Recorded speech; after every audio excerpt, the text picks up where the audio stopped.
जहाँ सेवा होती है वहाँ साक्षात ईश्वर विराजते हैं। अभिषेक कृष्ण शास्त्री। जहाँ पीड़ित मानवता की सेवा होती है वहाँ ईश्वर अपने पूर्ण परिकर के साथ विराजमान होते हैं। वर्तमान में इंसान मानव द्वारा निर्मित प्रतिमाओं में ईश्वर के दर्शन तो करता है, लेकिन ईश्वर के द्वारा स्वयं बनाई गई साक्षात आत्माओं में ईश्वर के रूप को महसूस नहीं करता। इसीलिए वृद्ध आश्रमों में बुजुर्गों की संख्या बढ़ रही है। उन्होंने समाज में बुजुर्गों की भयावह स्थिति पर चिंता जताते हुए कहा कि जिन लोगों से अपने ही माता पिता की सेवा नहीं हो पाती उनका भविष्य निश्चित अंधकार में है।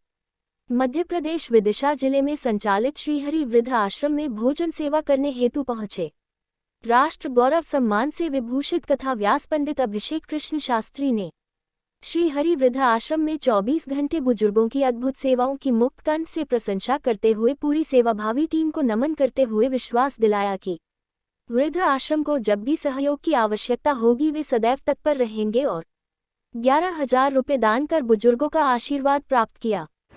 श्री राम जय जय राम। श्री राम जय राम। सीता राम जय सीताराम।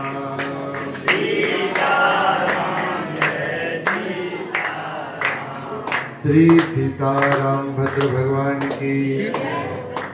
मैं अधिक भजन इसलिए नहीं कराऊंगा क्योंकि भोजन सामने रखा हुआ है ना। भोजन को बहुत अधिक प्रतीक्षा कराना ये भी अन्नपूर्णा का अपमान होता है। तो इसलिए सेवा जहाँ होती है वहाँ समस्त भगवान अपने पूर्ण परिकर के साथ निवास करते हैं। भक्ति शब्द भज सेवायाम धातु से निष्पन्न होता है। सेवा ही भक्ति है। देखिए, मैं एक छोटी सी बात कह रहा हूं और उसके बाद विश्राम करूंगा। आप किसी मंदिर में भगवान की प्रतिमा बनवा लीजिए। भगवान का कोई ना कोई वह विग्रह होगा, पाषाण विग्रह, दारूकार विग्रह अथवा धातु से रत्न से निर्मित कोई ना कोई विग्रह होगा। आप उस विग्रह की खूब सेवा करिए, लेकिन जिस विग्रह को भगवान ने बनाया हो, हमने जिसे बनाया, एक किसी काष्ठकार ने, किसी रत्नकार ने एक भगवान का विग्रह बनाया, उसकी हमने सेवा की भगवान मानकर, बड़ी अच्छी बात है। उस सेवा से फल भी मिलता है, भगवान का रूप ही है। लेकिन जिसे हमने बनाया, जिस मूर्ति को हमने बनाया, किसी कलाकार ने, किसी शिल्पकार ने, उस मूर्ति में तो हमने भगवान को देख लिया, लेकिन जिन मूर्तियों को भगवान ने बनाया उनमें हम भगवान नहीं देख पाए। जिनको भगवान ने निर्मित किया है, भगवान जिनको ये अनमोल देह दे रहे हैं, कितना दुर्भाग्य है। मैं वैसे तो वृद्धाश्रम आदि को मंच से भी कहता हूं कि ये भारतीय संस्कृति नहीं है। ओल्ड मैन हाउस, जिस संस्कृति का प्रारंभ मातृदेवो भव पितृदेवो भव से हो रहा हो, बताइए उस देश में वृद्धाश्रम ये संकोच वाली बात है।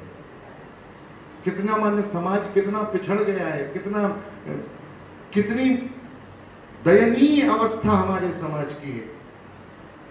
हमसे हमारे माता पिता का सम्मान नहीं हो सका, हमसे हमारे कुल के बड़ों का, पूर्वजों का सम्मान नहीं हो सका। बहुत बहुत दयनीय अवस्था समाज की है। ऐसी अवस्था में जो भी महापुरुष इस वृद्धाश्रम में सहयोग कर रहे हैं, जो भी महापुरुष इस वृद्धाश्रम के संचालन में अपने तन मन धन से इसमें सहयोग कर रहे हैं, मैं उन समस्त सद्भागी महापुरुषों को साष्टांग दंडवत प्रणाम करता हूँ, उनकी सेवा भावना को प्रणाम करता हूँ और हृदय से मैं यहाँ आया हूँ। देखिए, जब बाहर से कोई अपना आता है तो सारे घर के लोग चाह रखते हैं, ये क्या लाया है? वो घर का छोटा बालक पीछे घूमेगा, चाचा जी हमारे लिए क्या लाए? सबको उम्मीद होती है कि हमारे लिए क्या लाया है। मैं आप सबसे आशीर्वाद चाहता हूं और एक छोटी सी राशि लगभग 11,000 रुपये में वृद्धाश्रम के लिए समर्पित करूंगा। जो भी सेवा उस 11,000 से हो आप सबकी। मेरे पास और यदा कदा समय समय पे मैं समिति को आश्वस्त करता हूँ, जब जैसी जहाँ आवश्यकता होगी मैं तन मन अथवा संपूर्ण धन के साथ आपके साथ खड़ा हूँ। आप जब मुझे आज्ञा करेंगे मैं आऊँगा। और इस बार जब आपकी रामचरितमानस पूरी हो तो मैं निवेदन करूँगा, मुझे कम से कम 1 या 2 महीने पहले बता दिया जाए, जिससे मैं अवकाश निकाल के कम से कम 1 दिन राम कथा पे यहाँ प्रवचन करूँगा और उस प्रवचन को मैं संपूर्ण विश्व में भेजूंगा। यहाँ से लाइव प्रसारण करूँगा और सब जगह जाएगा। तो मैं निवेदन करूँगा, आप मुझे बस थोड़ा सूचित करिएगा। आप सबके सभी जो भी वृद्ध हैं उनके चरणों में मैं प्रणाम करता हूँ और जो भी सेवा कर रहे हैं उनको प्रणाम करता हूँ। जय श्री कृष्ण। हम लोग आपकी जो शिक्षा है, मातृ देवो भवा पितृ देवो भवा, और वृद्धाश्रम भारतीय संस्कृति के लिए एक अभिशाप है, इस बात को हम भी मानते हैं।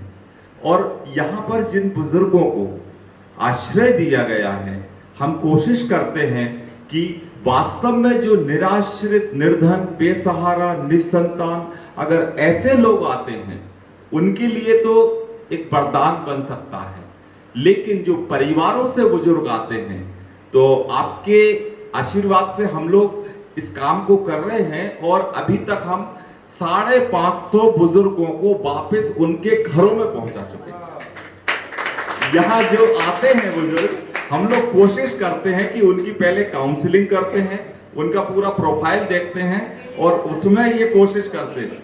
मैं एक बार कलकत्ता में कथा कह रहा था और वहाँ एक व्यक्ति मेरे पास आए कि भोजन करने के लिए आपको हमारे घर आना है, और मुझे किसी ने यह बताया कि उन्होंने उनकी मैया को वृद्धाश्रम छोड़ रखा है। आप विश्वास नहीं करेंगे, लेकिन मैंने उनको फ़ोन लगा के कहा, मैं आपके घर का भोजन उसी दिन स्वीकार करूंगा जिस दिन आप अपनी मैया को वृद्धाश्रम से घर ले आए।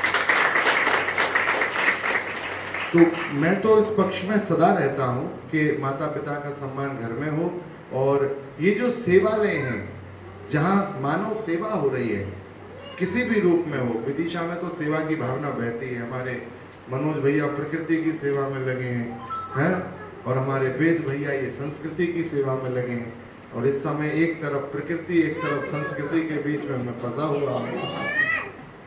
इस अवसर पर संस्था की अध्यक्ष श्रीमती इंदिरा शर्मा ने कहा कि सेवा के इस तीर्थ में संतों के आगमन से सकारात्मक ऊर्जा का संचार होता है। 2005 से पीड़ित मानवता की ये सेवा परम पिता परमात्मा की कृपा से हम तो सिर्फ एक माध्यम हैं, निमित्त मात्र हैं, करवाने वाले तो श्री हरि हैं। ये वृद्धाश्रम 2005 से किराए के भवनों में संचालित हुआ था। बहुत बड़ी समस्याएं थी, चुनौतियां थी बिल्डिंग की, और इसी संचालन की भी बहुत सारी समस्याएं थी। धीरे धीरे समाज का जुड़ाव यहाँ होता गया और आप जैसे संत मुनियों का आगमन निरंतर, जब से ये वृद्धाश्रम शुरू हुआ, निरंतर होता रहा। उनका आशीर्वाद यहाँ पर मिलता रहा।